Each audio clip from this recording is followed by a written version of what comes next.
यो काण्डमा जसले के भन्दा खुट्टा कमाउन खोज्छ छेकबार लगाउन खोज्छ यो अपराधीहरूलाई संरक्षण गर्न चाहिँ ठुल्ठुला भाषण गरेर हुन्छ उसको चाहिँ के कुरोमा चाहिँ छोपेर चाहिँ घिचार्छन् जनताले किन यो देशको सवाल हो आज यस्तो यो देश स्वर्गमय देश कहिले पनि पराधीन नभएको देश डेढ घण्टा गोप्य बैठक बस्यो यो के भन्दा राजनीतिक समायोजन र यो आर्थिक व्यवस्थापन सङ्कटमा गएको देशलाई बचाउने र जनजीविकाको सवालमा समाधानका बाटाहरू नभएर आफ्ना मानिसहरूलाई कसरी उन्मुक्ति दिने र कसरी क्लिन चिट दिने अब भुमरीमा त पर्यो यो भुमरीबाट कसरी चाहिँ दिने आफ्ना परिवार शुद्ध परेको अवस्था छ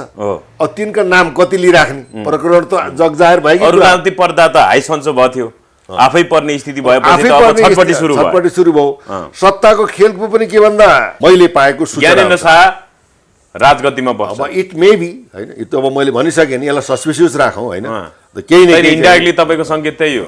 हुन जाला त्यो कुरो बेग्लै हो किन भन्दाखेरि अति भयो अति नै भयो के यसलाई कुनै चाहिँ अक्षम्य अपराध गरे हेर्नुहोस् आज चाहिँ यही प्रकरणले गर्दाखेरि यस्ता प्रकरण त दर्जन छन् नि आज अनुसन्धान व्हाइट बडीको अनुसन्धान किन गर्न सक्दैन उथल पुथल हुँदैन हैन तपाईको प्रचण्डलाई अब के भन्दा यो सत्ताबाट बहिर्गमन गराउनु भनेको सम्भव छैन यो सम्भव छैन चौथै प्रचण्ड चाहिँ प्रधानमन्त्री भइरहेको छ नि राजा चाहिँ ज्ञानेन्द्र शाह हुन्छ न इट मे बी तुरुन्तै कि सच्चिने कि मास्सिने कि नाच्चिने कि भाग्ने कि आफै आत्मदाह गरेर मर्ने आज नेपाल आमाले मैले कस्ता कुपुत जन्माएको भनेर आफ्नो भाग्य नेपाल आमाले आफै टाउको यतिखेर हामीसँग कुराकानी गर्नको लागि पूर्व डीएसपी कृष्ण प्रसाद शर्मा पन्ती हुनुहुन्छ सर नमस्ते यहाँलाई स्वागत छ नमस्ते जय जननी जय मातृ अहिले देशको राजनीति कता अगाडि बढिरहेको छ केही समय अगाडि मात्रै तपाईँले एउटा स्ट्याटस हाल्नु भएको रहेछ तीन नेताहरू घाँटी जोडेर कुम जोडेर बसेको संवाद भइरहेको यो दृश्य यो सङ्केत कतातिर हो तपाईँ यो सङ्केत के त भन्दाखेरि तपाईँको चाहिँ जहाँ दमन हुन्छ त्यहाँ विद्रोह हुन्छ iron cut iron diamond cut diamond फलामले फलाम काट्छ हिराले हिरा नै काट्छ त्यस्तै अहिले के भइदियो भन्दा जुन एउटा यो राष्ट्रघात देशद्रोही जुन काम भएको छ नक्कली जो भुटानी शरणार्थी बनाएर नेपाली जनताको स्वाभिमान राष्ट्रिय चाहिँ स्वाभिमान गिराउने काम भएको छ विश्व जनमानसमा एउटा बेइज्जती बाहेक यस श्रृङ्खलाले अन्य उपलब्धि दिन सकेको छैन यो अवस्थामा अब ठुल्ठुला माछाहरू नै के भन्दाखेरि संलग्न हुने अवस्था देखेर अहिले चाहिँ तीनटा शीर्षस्थ नेतृत्वहरू वर्तमान प्रधानमन्त्री पूर्व प्रधानमन्त्री शेरबहादुर देउपा केपी शर्मा ओलीज्यूको चाहिँ अहिले 1.5 घण्टा गोप्य बैठक चाहिँ गोप्य बैठक बस्यो यो के भन्दा राजनीतिक समायोजन र यो आर्थिक व्यवस्थापन सङ्कटमा गएको देशलाई बचाउने र जनजीविकाको सवालमा समाधानका बाटाहरू नभएर आफ्ना मानिसहरूलाई कसरी उन्मुक्ति दिने र कसरी क्लिन चिट दिने अब भुमरीमा त पर्यो यो भुमरीबाट कसरी चाहिँ दिने आफ्ना परिवार शुद्ध परेको अवस्था छ अब तिनका नाम कति लिइराख्ने प्रकरण त जगजाहेर भइगयो अरुणान्ति पर्दा त हाई सन्चो भयो थियो आफै पर्ने स्थिति भएपछि त अब छटपटी सुरु भयो सत्ताको खेलको पनि के भन्दा तानातान हानाहान भयो सत्ता गिर्ने सम्मका कुरा आए सरकार ढल्ने कुरा आए बार्गेनिङका कुरा आए त्यसले गर्दा अब सबैभन्दा ठुलो पार्टी काङ्ग्रेसकै शीर्ष नेताका श्रीमतीहरू जोडिए यो कारणले गर्दा के भइदियो भन्दा एक प्रकारको चाहिँ नि छटपटाटको चाहिँ अवस्था जन्मियो अब भएन भन्ने स्थितिमा पुग्याउनु अब नेताहरू त के भन्दा यो त नाङ्गिसकेको अवस्था हो जसरी अब चाहिँ सदनमा अब हिजो चाहिँ भनौँ स्वतन्त्र सांसद चाहिँ अमरेश कुमार सिंहले जुन अब नग्न प्रदर्शन गरे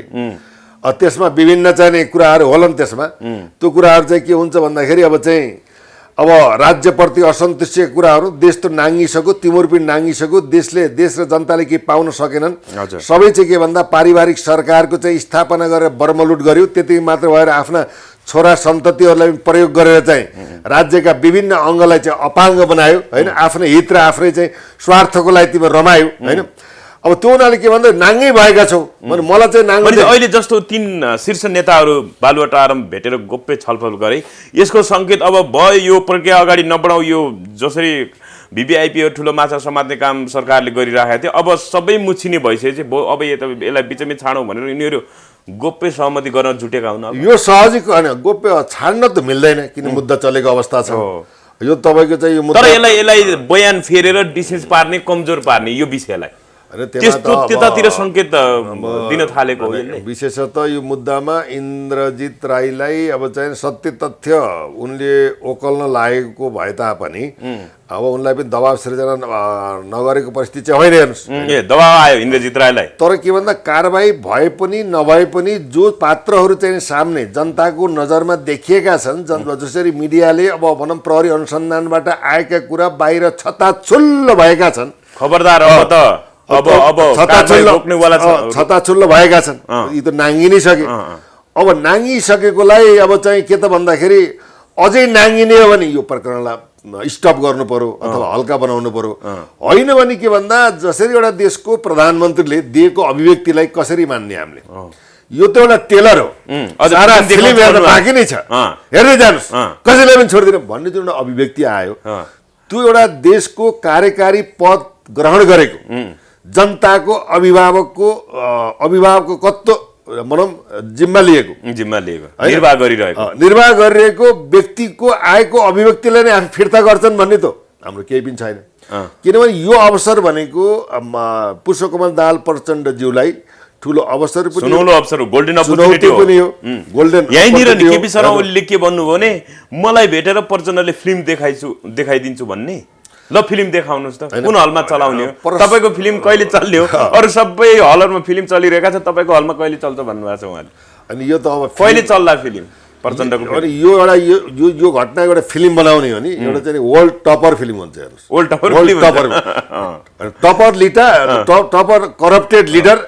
all are involved in the भनौँ करप्सन भन्ने कुरा आउँदा त एउटा टप अफ द चाहिँ सुपरियर चाहिँ फिल्म त बन्छ। यो टेलरमै सीमित हुने सम्भावना छ कि यो फुल फिल्मै आउला, के हुन्छ? अब मैले देख्दा किनभने उनीहरूलाई यो बिचैमा रोक्ने छुट छ? होइन, सत्य त होइन, छुट त छैन, प्रहरी अनुसन्धानमा छ, प्रहरीले छोड्दैन। किन भन्दा यो त तपाईँको 2078 सालदेखि नै यो मुद्दा प्रभावित भएको, यो राजनीतिक संरक्षणमा रोकिएको अवस्था हो। अहिले यो खिचडी सरकार तानातान हानाहान भएको अवस्थामा अब यो कुराहरूलाई फाइल खोल्नुपर्छ, पीडितलाई न्याय दिनुपर्छ भन्ने खालको चाहिँ प्रक्रिया स्वयं चाहिँ भनौँ गृहमन्त्री नारायण काजी श्रेष्ठज्यूबाट चाहिँ यो अभिव्यक्ति आएको। कुनै राजनीतिक दबाब प्रभावमा नपरिकन, सोर्स फोर्समा नलागिकन निष्पक्ष रूपमा अनुसन्धान गर्नुहोला र यसमा चाहिँ राजनीतिक हस्तक्षेप हुँदैन भनेर उहाँले पनि अभिव्यक्ति दिएको अवस्था छ। अब एउटा चाहिँ जिम्मेवार चाहिँ गृहमन्त्री, जिम्मेवार देशको प्रधानमन्त्रीले दिएको अभिव्यक्ति, जनतालाई दिएका वचनबद्धतालाई होइन एउटा के भन्दा एउटा भनौँ न परिणाममुखी बनाउँदैन भने त हेर्नुहोस्, अब त्योभन्दा लज्जास्पद अवस्था अरू के नै रह्यो भने चाहिँ यो बिचमा रोकियो अथवा तैचुप मैचुप जस्तो भनौँ अथवा भनौँ न त कुटिया जस्तो,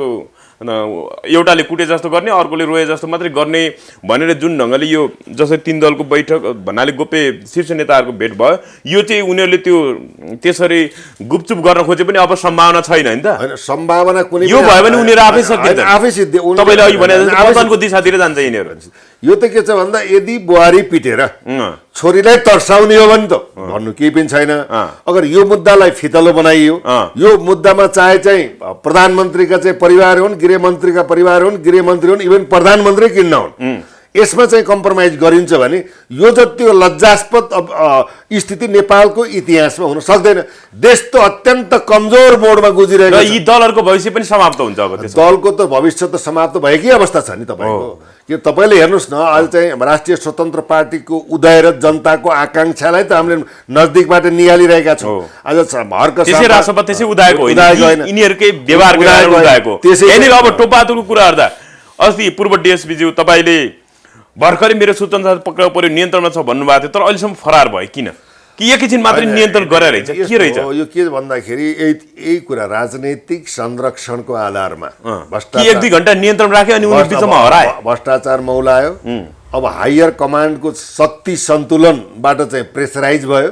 प्रेसराइज भइसकेपछि उनलाई साइड लगाइयो, शीर्ष नेताले गायब गरे। किन सुन्नुहोस्, किन भन्दा एउटा उप प्रधानमन्त्री भएको व्यक्तिसँग एउटा के हुन्छ, सेक्युरिटी गार्ड पनि हुन्छ। उसलाई चाहिँ के भन्दा खाना बस्दा हिँड्दा सुत्दा समेतको चाहिँ पहिरेदार दिइन्छ भने कसरी बिचमा बिलेन हुन्छ। अब तपाईँको टिकट चाहिँ काटेको मान्छेको टिकट क्यान्सल गराइन्छ भने त यो त मैले भन्दा पनि जग जाहेर भएकै कुरा हो। हेर्नुहोस् है, पानी जति छर्लङ्ग छ। त्यो हुनाले के भन्दा यिनीहरूको चाहिँ के भन्दा राजनीतिक सिद्धान्त, निष्ठा, आस्था होइन, देशप्रतिको माया, राष्ट्रप्रतिको सम्मान, जनताको चाहिँ अनि यो गिर्दो चाहिँ यो आर्थिक अवस्था, यो मन्दी, महँगी यावत कुराहरूमा यिनले सन्तुलन गर्न सकेन। भनेपछि यो जानी जानी टोपबहादुर लुकाइएको होइन त? कसले लुकायो? एमाले अध्यक्ष ओली लुकायो कि प्रचण्डले लुकायो? होइन, प्रचण्डले लुकाएका होइनन्। के छ भन्दा एमाले अध्यक्षको अनुरोधमा प्रचण्डद्वारा चाहिँ नि के भन्दा यसलाई चाहिँ भनौँ पखाउन विधिगत रूपमा चाहिँ गर्दा पनि हुन्छ भन्ने खालको निर्देशनात्मक सन्देश गएको, ज्वरो चपाएर बोल्ने कुरो आउँदैन। त्यो हुनाले अब के छ प्रचण्डको निर्देश केपी ओलीको निर्देशनमा प्रचण्डले अहिले साइडमै राखेको कारण अनुसार अदालतमा पेश गरौँला या त पछि उ गरौँला भन्ने खालको त बुझ्यो। र टोपबहादुर रायमाझी प्रत्यक्ष संलग्न भएको अवस्थामा त एउटा देशको उप प्रधानमन्त्री भएको, पटक पटक जनताले टिको लाएर पठाएको, अभिभावकीय भूमिका निर्वाह गर्ने नेतृत्व व्यक्तित्व एउटा भनौँ लिने, आफूलाई आएको आरोपलाई प्रतिवाद खबरदारी कानुनलाई सहयोग नगरेर भने भाग्छन् भने त अपराधको पुष्टि भएको ठहर छ नि। हेर्नुहोस्, यो त स्पष्ट कुरा हो। र यो मान्नुहोस् अब देशमा यिनीहरूको चाहिँ यो प्रणाली, यो पद्धति, यो पारिवारिक सरकारको चाहिँ अन्त्य हुने अवस्था छ। मेबी जेठ 10 भित्र चाहिँ राजनीतिक चाहिँ ठुलो दुर्घटनाको चाहिँ बेहोर्नु पर्ने अवस्था पनि ठुलो उथलपुथल हुने सम्भावना र सङ्केत आएको कुरा हो। यो सङ्केत नेपालबाट होइन, यो व्यवस्था नै परिवर्तन हुनेवाला छ, सम्भावना सत्ता नै कायापलट हुनेवाला छ, सम्भावना देखिएको छ। राजतन्त्रतिर सङ्केत गर्नु हो कि अहिले नभनौँ? होइन, अहिले चाहिँ त्यो नभनौँ, कुनै न कुनै शक्तिबाट यहाँ चाहिँ उथलपुथल हुने। जेठ you have to notate it, जेठ 10 भित्र केही न केही भनौँ उत्ताप चढावको चाहिँ परिस्थिति भन्नुभयो। फेरि भन्नुहोस् त, जेठ दशकतै यो देशमा कायापलट हुन्छ, राजनीति परिवर्तन हुन्छ। मैले पाएको ज्ञानेन्द्र शाह राजगद्दीमा बस्छ। अब इट मे बी होइन, यो त अब मैले भनिसकेँ नि, यसलाई सस्पिसियस राखौँ होइन। केही न केही इन्डाइरेक्टली तपाईँको सङ्केत त्यही हो, हुन जाला, त्यो कुरो बेग्लै हो। किन भन्दाखेरि अति भयो, अति नै भयो कि यसलाई कुनै चाहिँ अक्षम्य अपराध गरे। हेर्नुहोस्, आज चाहिँ यही प्रकरणले गर्दाखेरि होइन, यस्ता प्रकरण त दर्जनौँ छन् नि। आज अनुसन्धान, व्हाइट बडीको अनुसन्धान किन गर्न सक्दैन त? तपाईँको चाहिँ के भन्दा 1 खर्ब चाहिँ 29 अर्ब चाहिँ एनसेल घोटालाको अनुसन्धान किन गर्न सक्दैन? 33 किलो सुनको अनुसन्धान किन गर्दैन? भने विभिन्न खालका तपाईँको चाहिँ घटनाहरू त्यहाँ, जस्तै तपाईँको ओम्नी 10 अरबको चाहिँ जनताको स्वास्थ्यमाथि खेलबाड गरेर चाहिँ लुटेको त ओम्नीको 10 अरब काण्डको कोरोनाको विषय अनुसन्धान किन गर्दैन? जबकि ललिता निवासको 279 रोपनी जग्गा घोटाला हुँदा तत्कालीन चाहिँ के भन्दा त पूर्व प्रधानमन्त्री माधव कुमार नेपाल, पूर्व प्रधानमन्त्री बाबुराम भट्टराईलाई किन चाहिँ के भन्दा उन्मुक्ति दिइन्छ? यावत कुराहरूलाई किन अनुसन्धान गर्न सक्दैन? राजा आयो भने चाहिँ कायापलट हुन्छ, जादुको छडी होइन। तपाईँ के छ भन्दाखेरि यदि सही नेतृत्व र व्यक्तित्व आएर सही भिजन सहित, एउटा मिसन सहित जनताको आकांक्षा, देशको चाहिँ अहिलेको चाहिँ के भन्दा विकराल अवस्थालाई सम्बोधन गरेर होइन, तपाईँको चाहिँ के भन्दा जसले बदमासी गरेको छ यहाँ त एउटा तपाईँको भ्रष्टाचारीलाई ल्याएर कानुनी रूपमा भनौँ तपाईँको चाहिँ कटघरामा ल्याएर अनुसन्धान गरेर सम्पत्ति मात्रै छानबिन गर्ने नि एउटा भ्रष्टाचारीले तपाईँले 1 वर्ष अथवा आधा वर्षको चाहिँ के भन्दा बजेट चलाउने चाहिँ बर्बलुट गरेको अवस्था छ। हेर्नुहोस्, नेताहरूले लुट गरेछ, देशलाई यति धेरै नोक्सान पुर्याएको छ उनीहरूले। जनतालाई जहिले पनि के गरेछ भन्दा यहाँनिर अलिकति जेठ 10को प्रश्न अलिकति जोडौँ, नभनौँ भन्दा हुँदैन नि, भन्नै पर्ने स्थिति। जेठ 10मा राजा चाहिँ ज्ञानेन्द्र शाह भने प्रधानमन्त्री को हुन्छ? प्रचण्ड हुन्छ नि। अब योमा के छ भन्दा यसरी बुझ्नुहोस् न, जस्तै ज्ञानेन्द्रको शाहको पालामा, राजाको पालामा अब शेरबहादुर देउवा सक्षम प्रधानमन्त्री भएर पनि चलाए, फेरि असक्षम भनेर पनि निकालियो। जे पनि हुनसक्छ, जे पनि हुनसक्छ। तर प्रचण्ड तत्कालै प्रचण्डको चाहिँ सत्ता उथलपुथल हुँदैन होइन। तपाईँको प्रचण्डलाई अब के भन्दा यो सत्ताबाट बहिर्गमन गराउनु भनेको सम्भव छैन। यो सम्भव छैन। चौथै प्रचण्ड चाहिँ प्रधानमन्त्री भइरहेको छ नि, राजा चाहिँ ज्ञानेन्द्र शाह हुन्छ न? इट मे बी होस् मैले त भने यो कुरालाई म क्लियर गर्न चाहन्न, तर घटनाक्रम जन्मिन्छ मैले भनिसकेँ। तपाईँको आशय त यही हो। अब त्यो होला, बुझ्दै जानुहोस्, किनभने हरेक कुरा चाहिँ के भन्दा क्लियर गरियो भने त मजा आउँदैन। सस्पेसियस राखियो भने त्यसो के हो, कौतलता जन्मिन्छ। यो कौतलताको पोइन्ट चाहिँ मैले फाले, हेर्नुहोस् है, कुरो चाहिँ त्यो हो। त्यो हुनाले के छ भन्दाखेरि जबसम्म चाहिँ नि देशका अब हामी त पटक पटक टेस्टेड भयो नि, जनता त प्रयोगशाला भयो नि तपाईँको। आज चाहिँ त्यत्रा चाहिँ देशलाई बनाउने युवाहरूले आफ्नो भविष्य विदेशमा खोजिरहेका छन्। आज तपाईँ पानामा त मेक्सिको भएर पानामा चाहिँ 200 चाहिँ हिँडेर गएको, अमेरिकामा गएको दृश्य देख्नुभयो। मलेसियामा चाहिँ 300 जना चाहिँ 3 महिना पहिला यहाँ मेन पावरले पठाएर न रोजगार दिएछ न खाना दिएछ, भोकै बसेर ल मलाई बचाउनु पर्यो भनेर त्यो भनौँ रोदन तपाईँले देख्नुभयो भने यस्तो यो चाहिँ के भन्छ छाडा प्रवृत्ति न नीति छ न सिस्टम छ न विधि छ न प्रणाली छ न अनुशासन छ मर्यादा छ न नैतिकता छ न राजनीतिक संस्कार छ न ऐन नियमको पालना छ न संविधानको पालना छ यस्तो यो छरपष्ट चाहिँ यो भद्रगोल तन्त्रलाई कसले सम्हाल्न सक्ने अब त के भन्दा सम्हाल्न सक्ने अवस्थै छैन अब 6 महिनासम्म फुल गभर्मेन्टै बन्न सक्दैन अब प्रधानमन्त्रीले अब एउटा काङ्ग्रेसलाई यति सिट भयो पुगेन अब यसलाई कति दिने उसलाई कति दिने भन्दा पछि भमोरी अल्झी छ देशको चाहिँ अवस्था कहाँ पुग्यो सरकार ढल्ने बेला भइसक्यो तर मन्त्रीको टुङ्गो हुँदैन सरकारै पुरा भएको हुँदैन भनेपछि अब तपाईँ यस्तो अवस्था यो सिस्टम यो परिस्थिति यो प्रणाली यो पात्र यो पद्धतिबाट देश बन्छ तपाईँ हाम्रा सन्ततिको भाग्य र भविष्य निर्माण हुन्छ भनेर कसरी आशा जसले सुरक्षा दिन्छ जसले तपाईँलाई 24 घण्टा सुरक्षा दिएको छ त्यो प्रहरीले तलब खान पाएको छैन भोटो आज नेपाल प्रहरी राष्ट्रको सेवा कर्मचारी रोइरहेका छन् तपाईँको चाहिँ जब तपाईँको पेट खाली छ भने अर्कालाई सुरक्षा कसरी दिनुहुन्छ यो अहम विषय यो विकराल विषय सबै जसरी यो भद्रगोल भएको छ यो सबैलाई लयमा ल्याउने चाहिँ राजाले नै हुन्न हेर्नु के छ भन्दाखेरि ग्यारेन्टी हुन सक्छ ग्यारेन्टी यिनीहरूबाट हुँदैन किन भन्दा तपाईँले हैन राजाले नै यो सबै समस्याको समाधान चाहिँ जादुको छडीमा गर्छन् भन्ने कुरा चाहिँ फेरि कसरी विश्वास हुन सक्छ सिस्टम सानो छ हेर्नुस् कसरी हुन्छ भन्दाखेरि आज हामीले भनेका छौँ हाम्रो चाहिँ के भन्दा आय स्रोत भनेको 95% हामीले के गर्छौँ आयात गर्छौँ 5% हामीले निर्यात गर्छौँ अब त्यो बुझ्नुहोस् अब तपाईँको 14 खर्बदेखि 15 खर्ब चाहिँ त्यो यो सङ्घीयताको पार्टीका चाहिँ कार्यकर्ता पाल्न गएको छ हेर्नुहोस् यिनले भ्रष्टाचार गरेका फाइल पठाउने एउटा पनि अछुतो छैन देशमा के छ भन्दा जनप्रतिनिधि चाहिँ के भन्दा राजनीति भनेको सेवा हो व्यापार होइन यिनले त सस्तो व्यापार बनाए न यिनीहरूका चाहिँ के भन्दा कल कारखाना छन् न यिनको पैतृक सम्पत्ति छ न उनको कुनै व्यवसाय छ यी मान्छे एक्कासी तपाईँको के भन्दा चाहिँ अरबपति खरबपतिसम्म भएर देशलाई लुटिरहेका छन् भने यो अवस्था यो व्यवस्था यो प्रणाली र यो पद्धति चल्छ भन्ने त चाहिँ गर्न सारा संसारले बुझेको कम्तीमा एउटा राजा थियो एउटा चाहिँ राजाको चाहिँ एउटा डर पनि हुन्थ्यो हेर्नुहोस् अहिले त अब 600 भन 84 884 होइन अब त्यो वडा सदस्यदेखि लिएर प्रधानमन्त्रीसँग भत्ता नै खुवाउँदा तपाईँको त्यो प्रत्येक महिनामा तपाईँको चाहिँ धन्य हाराहारीमा चाहिँ मेरबी चाहिँ तपाईँ 1 खरबको हाराहारीमा चाहिँ पैसा बाँड्न जान्छ अब कसरी यो देश बन्छ कसरी यो देश रहन्छ 19-20 खरब वैदेशिक ऋण भयो तपाईँ हाम्रो टाउकोमा 76,000 ऋण आज जन्मेको बच्चामा छ भने यो देशको चाहिँ भनौँ व्यापार घाटा भनौँ 8-9 खरब व्यापार घाटा छ अब चाहिँ कर्मचारीले फर्चुट गरेर चाहिँ खान लगेको चाहिँ 5-7 भनौँ अरब चाहिँ उठाउनै बाँकी छ अब ठुला घरानीले चाहिँ कर नतिरेको 15-20 अरब उठाउनै बाँकी छ भनेपछि तपाईँ के छ भन्दाखेरि यति लुटेका छन् यो राजनीति त के भन्दा लुट भयो यो गणतन्त्र के भन्दा लुटतन्त्रमा परिणत भयो अब किन भन्दा मैले चाहिँ विगत 7 वर्षदेखिको अहिलेसम्मको अध्ययन विश्लेषण मनन गर्दा नेपालमा एक प्रकारले हो भने बहुदलीय व्यवस्था नै अभाव सिद्ध भएको परिस्थिति देखियो कि हेर्नुहोस् है यहाँ जबसम्म एउटा राष्ट्रप्रेमी विदेशीबाट परिचालित नभएको जङ्गबहादुरको जबसम्म जन्म हुँदैन तबसम्म देश न सुरक्षित हुन्छ न रहन्छ यो चाहिँ लेखिराख्नुहोस् विदेशीबाट परिचालित भन्नुभयो ए बाबु तपाईँको चाहिँ जङ्गबहादुर राणाले विदेशीबाट परिचालित भन्नुभयो विदेशीबाट परिचालित अहिलेका नेतृत्वहरू सुन्नुहोस् है देशप्रेमी हैन यो जनतामुखी राष्ट्रमुखी जनता र राष्ट्रको हित गर्ने विकास निर्माण समृद्धि शिक्षा स्वास्थ्य घाँस बाँस कपास यावत कुराहरूलाई सन्तुलित गर्ने अनुशासन मर्यादा र ऐन नियमलाई कडाइका साथ पालना गर्ने एउटा चाहिँ दरो चाहिँ जङ्गबहादुरले भनेका थिए यदि कृत्रिम अभाव भएको तानाशाह नभइकन देश निर्माण हुँदैन चीनमा हेर्नुहोस् विद्यार्थीलाई डोजर लाएर खिचेर मार्यो किन भन्दा जबसम्म चाहिँ के भन्दा यो छाडा तन्त्र एउटा चाहिँ के भन्दा अनुशासनमा बस्दैन तिनीहरूलाई चाहिँ अन्तिमसम्म सजाय दिँदैन केही फरक पर्दैन त्यो हुनाले के त भन्दा विदेशी राष्ट्रपति बन्छ तपाईँ हेर्नुहोस् राष्ट्रपति बिहोस हुँदाखेरि दिल्ली जानु पर्यो यो त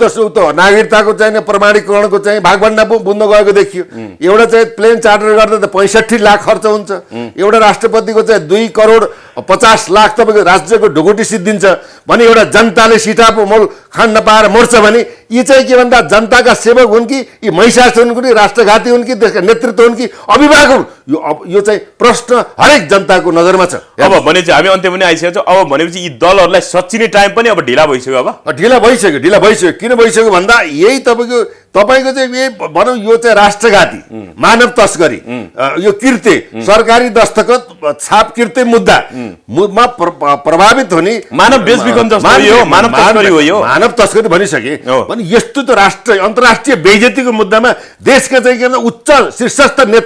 नेतृत्व संलग्न भएर सक्कली नेपाली नक्कली बनाएर लुट्छन् भने अब देशमा बाँकी के रह्यो सबै नाङ्गिसके खबरदार कारबाही गर्नुपर्छ खबरदार कारबाही गर्नुपर्छ अगर कारबाही भएन भने जसले कारबाही उठायो देशको प्रधानमन्त्री गृहमन्त्रीले जनताले कारबाही गर्छ यो निश्चित हेर्नुहोस् जनताले कारबाही गर्छ किन नगर्ने जसले यो रोक्छ जनताले बाटे कारबाही जसले यो चाहिँ यो काण्डमा जसले के भन्दा खुट्टा कमाउन खोज्छ छेकबार लगाउन खोज्छ यो अपराधीहरूलाई संरक्षण गर्न चाहिँ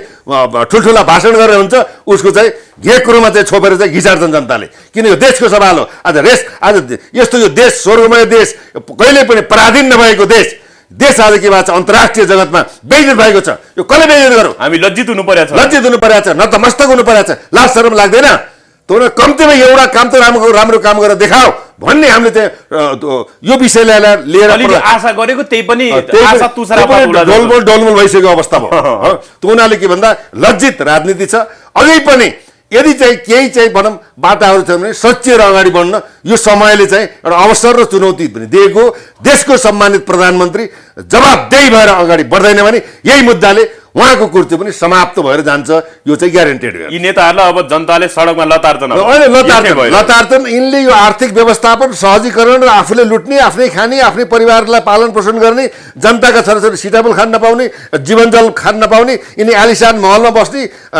जनताले जहिले पनि प्रयोगशाला बनाएर जनतामाथि यो चाहिँ गलत दुर्गन्धित राजनीतिको चाहिँ यो छिटाबाट यिनी उन्मुक्त जबसम्म हुन्नन् यदि भएनन् भने अब चाहिँ श्रीलङ्का भएर हुन्छ यो हेर्दै जानुहोस् ढिलो चाँडो चाहिँ यो देशीबाट लखेटिन्छन् त्यही पनि अन्तिम त्यो मर्ने बेलामा चाहिँ के भन्छ एउटा कुनै पनि अपराधमा संलग्न भएको मान्छे फाँसीमा चढाउँदा के भन्छ भने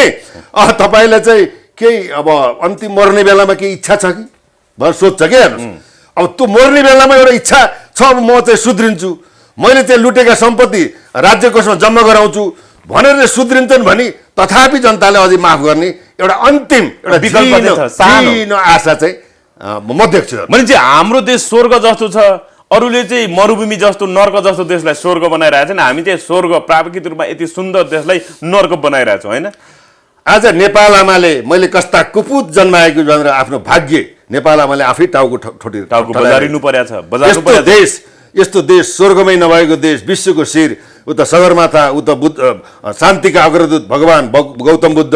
यस्तो सुन्दर प्राकृतिक धरोहरले सजिएको अनि भूस्वर्गमय देशलाई यी मेरा चाहिँ सन्तानहरूले राक्षस बनाए भएर नेपाल आमाले चाहिँ के भन्दा धिक्कार भनेर आफ्नो टाउको आफै ठोकिरहेका छन् योभन्दा विडम्बना अब के हुन्छ ल यी गद्दारहरूलाई तुरुन्त सच्चिनुको लागि आग्रह गर्न चाहनुहुन्छ तपाईँ तुरुन्तै कि सच्चिने कि मासिने कि नासिने कि भाग्ने कि आफै आत्मदाह गरेर मर्ने त्योभन्दा विकल्प छैन हेर्नुहोस् हस् धन्यवाद जय जननी जय मातृभूमि